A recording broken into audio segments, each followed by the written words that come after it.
Sign the check right now, Marcus, or your daughter walks out of this room without a ring on her finger, Victoria said, sliding a gold-embossed folder across the white linen tablecloth. I looked down at the paper. $350,000. That was my required share for a single afternoon of wedding festivities at a private estate in Newport. Victoria didn't blink. She sat there in a bespoke cream blazer, her diamond earrings catching the low light of the steakhouse, looking at me like I was a grease-stained contractor who had wandered into the wrong country club by mistake. Beside her sat Julian, her supposed son. The kid was 26, but right now he looked 12. He stared fixedly at his water glass, his knuckles white around the stem, sweating through a $2,000 suit. He hadn't said 3 words all evening.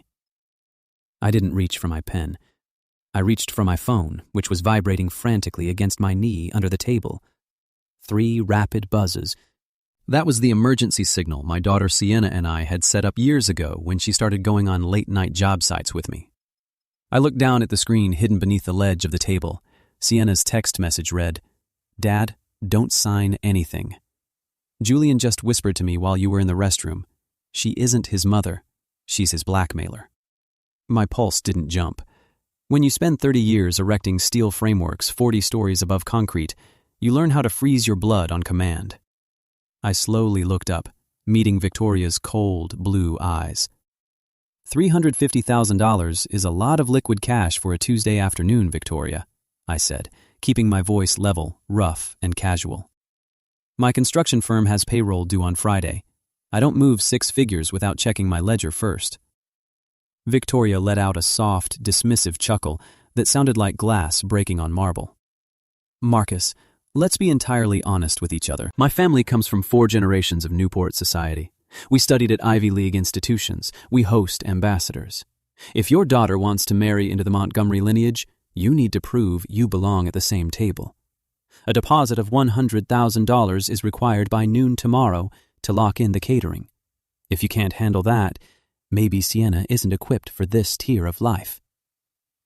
Is that so, Julian? I asked, shifting my gaze directly to the young man. Is that what you want? My daughter's father to write a check to your mother's personal shell company before you two even have a marriage license? Julian flinched as if I had swung a hammer at his face. He opened his mouth, his throat working visibly, but before a single sound came out, Victoria's hand slammed softly onto the table. Julian agrees with his family, Marcus, she snapped, her tone sharpening instantly. He knows his duty. Do not attempt to drive a wedge between a mother and her son. She thought she was threatening a simple, gullible working man who was terrified of embarrassing his daughter in front of rich people.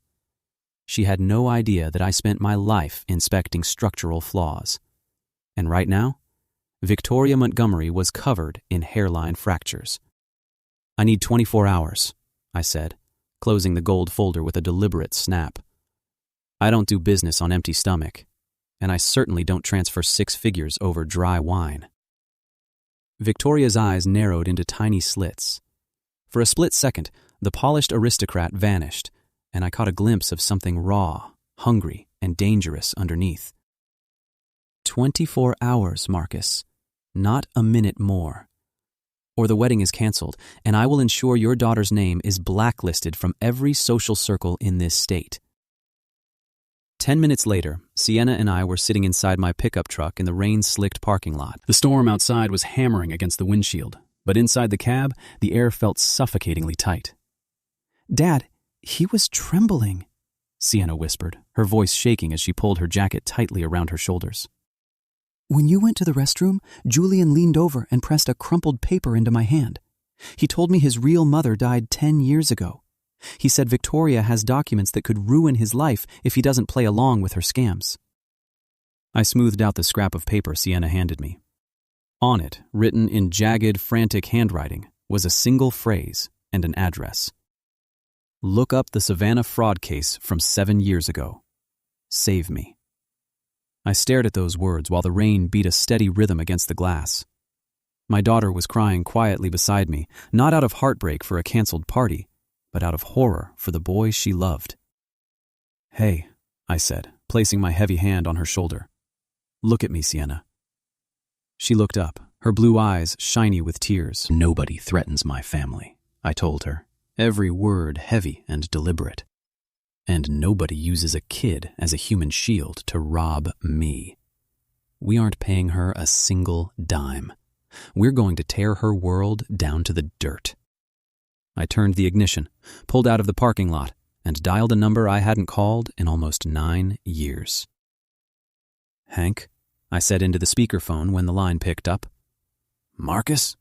A raspy, tobacco-worn voice answered. "It's past 9 o'clock. Who died?" "Nobody yet," I replied. "I need you to pull up court records from Savannah, Georgia, 7 years back.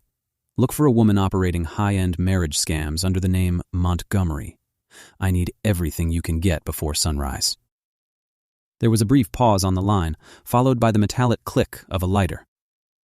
"Give me 3 hours," Hank said, "and bring a pot of strong coffee." By 2 o'clock in the morning, Sienna and I were sitting in Hank Thorne's basement office. The air smelled of old paper, stale coffee, and ozone from 3 hums of vintage computer towers. Hank was a retired private investigator who used to work fraud cases for building unions before he went independent. He tossed a thick yellow folder onto the desk between us. "Her name isn't Victoria Montgomery," Hank said, pulling a mug toward his mouth. "Her legal name is Vicki May Lawson, born in a small industrial town in Ohio. No trust funds, no Ivy League degrees, no Newport mansion. She's a professional predator." Hank pulled out 3 mugshots and lined them up on the desk. They all showed the same woman, though her hair color and style changed in every single one. "She targets self-made men," Hank explained, pointing a thick finger at the photos. "Contractors, logistics managers, small factory owners. Men who made real money through hard labor and have daughters getting married for the first time. She moves in, establishes fake high society credentials, demands massive upfront deposits for extravagant venues, and insists the money be wired to her personal event management company for tax exemptions." "What happens after the money is wired?" Sienna asked, her voice barely a whisper. "She vanishes," Hank said bluntly. 2 weeks before the wedding, she stages a massive family fight, claims the bride's side insulted her honor, cancels the ceremony, clears out the bank accounts, and moves to another state.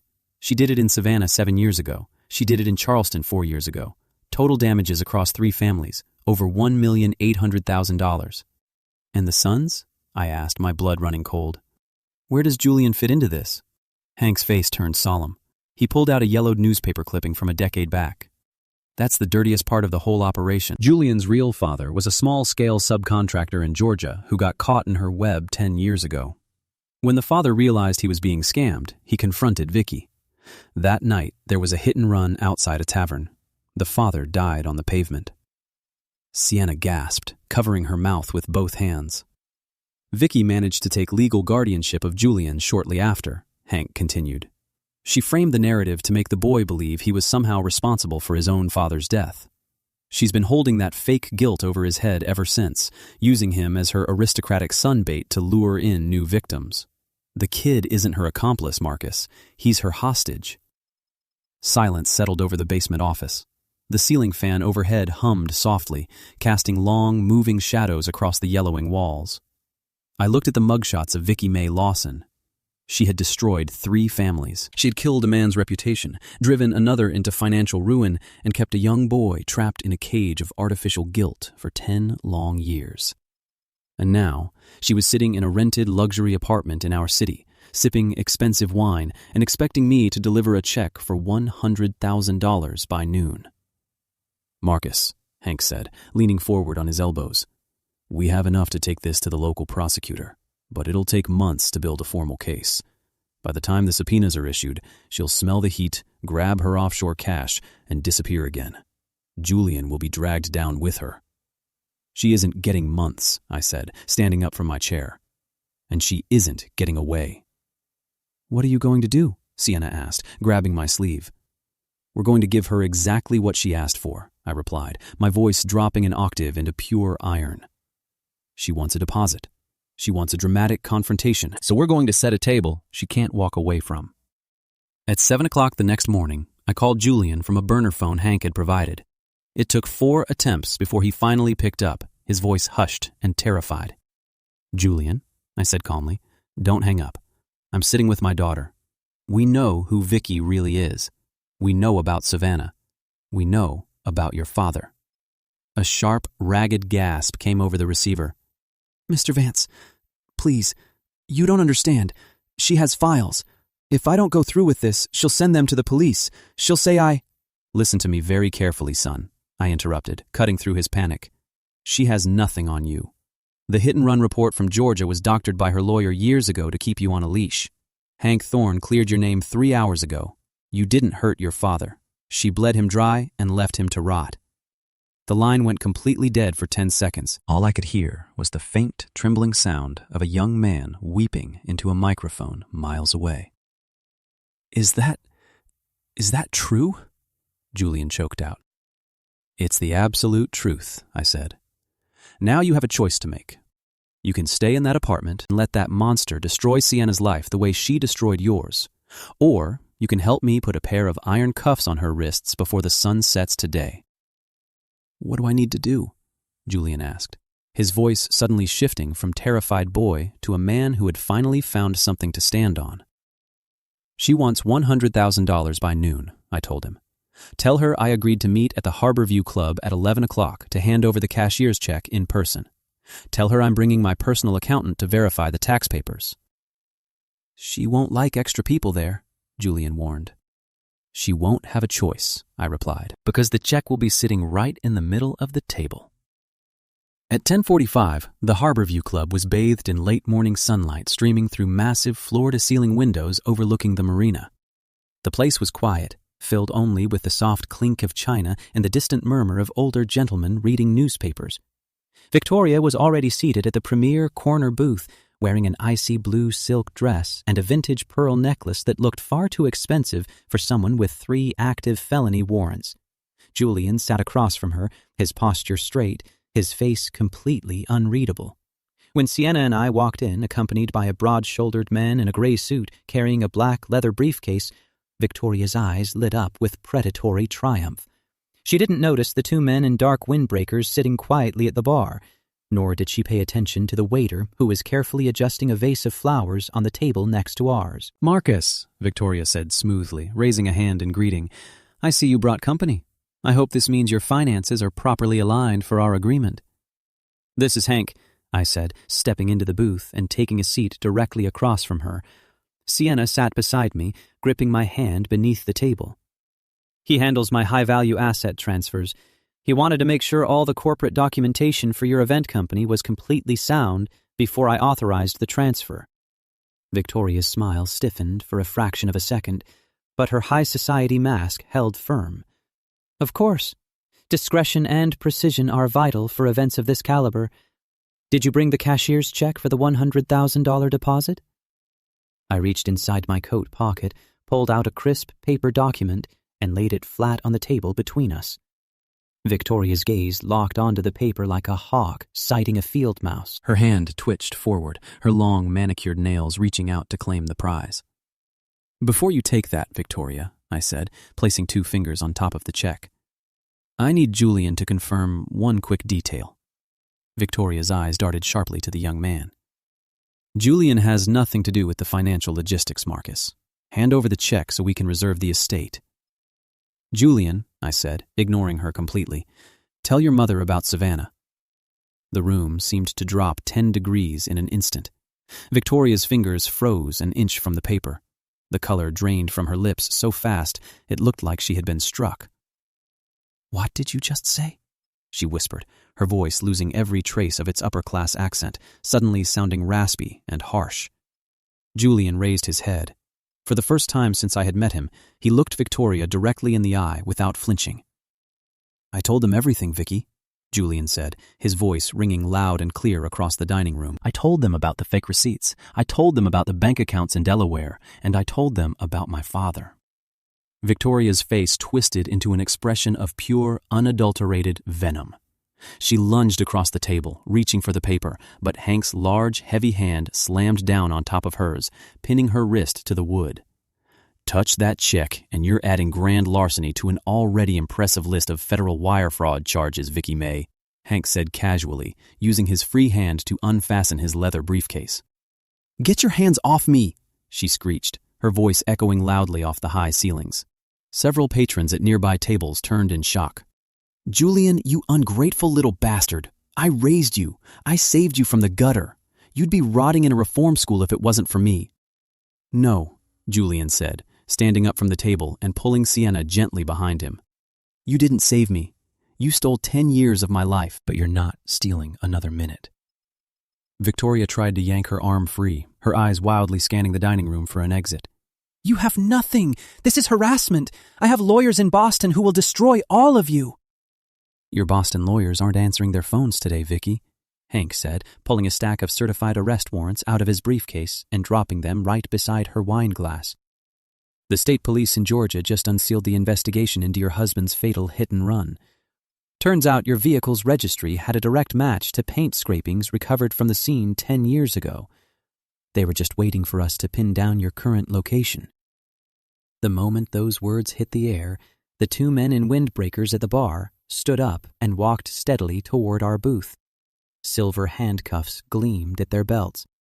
Victoria stared at the warrants, her mouth opening and closing like a fish out of water. Her hands began to shake violently, ruining the illusion of the calm, wealthy matriarch she had built so carefully out of lies and stolen money. "Marcus, please," she gasped, turning her desperate glare back to me, trying one last frantic angle. "Think of the embarrassment. Think of the press. We can settle this quietly. You don't want your daughter's name dragged through a public scandal." I leaned forward, looking her dead in the eye while the officers stepped behind her and pulled her arms behind her back. "My daughter isn't embarrassed of honest work, Vicky," I said, my voice echoing with absolute authority. "She's proud of where she comes from, and unlike you, when we build something, it stays standing." The metallic click of the handcuffs locking onto her wrists sounded like the closing of an old steel vault door. The officers hauled Victoria out of the booth. She didn't leave with the poise of Newport royalty. She left kicking, screaming, and hurling profanities at the servers as she was paraded past 20 wealthy club members through the front doors. When the heavy oak doors finally swung shut behind her, an overwhelming silence fell over our table. Julian sank back into his chair, covering his face with his hands. His shoulders shook as 10 years of fear, shame, and forced silence poured out of him in quiet, shuddering breaths. Sienna immediately wrapped her arms around his shoulders, holding him tight while Hank quietly gathered his papers and slipped out to talk to the police outside. I sat there for a long moment, watching the two of them. 6 months later, there were no gold-embossed invitations. There were no imported orchids from Holland, no $350,000 venue bills, and no fake aristocrats making speeches about Ivy League lineage. Instead, we gathered in my backyard, under a wooden gazebo I'd constructed out of reclaimed cedar over 3 weekends. The autumn breeze carried the scent of pine and roast brisket. 40 people sat on simple wooden benches, my crew from the job sites, Sienna's teaching colleagues, and a few neighbors who had known her since she was 6 years old. Julian stood at the front, in a simple navy suit he had bought with his own earned paycheck from his new job at a local logistics firm. When Sienna walked down the grass aisle in a simple lace dress that cost $400, his eyes filled with tears. But this time, they weren't tears of terror. When the justice of the peace asked who gave this woman to be married, I stepped forward, took Sienna's hand, and placed it firmly into Julian's. "I do," I said clearly. Then I looked Julian straight in the eyes and whispered, "Take care of her, son." "I will, Dad," Julian replied, his voice strong, steady, and entirely free. We ate off paper plates, drank cold draft beer from kegs set up near the garage, and danced on a temporary wooden floor my carpenters had laid down over the grass. The entire wedding cost $4,200. It was the best money I ever spent in my entire life. Sometimes people think that luxury and high prices equal safety. They think that expensive titles and big numbers mean stability. But I've spent 40 years working with materials that hold up the world, and I can tell you this: the heaviest structures are built on simple, honest foundations. If you ever find yourself sitting across from someone who uses prestige like a whip and demands your dignity as a down payment, don't write the check. Look under the table. Check the foundation. Because real gold doesn't need to scream to prove its worth.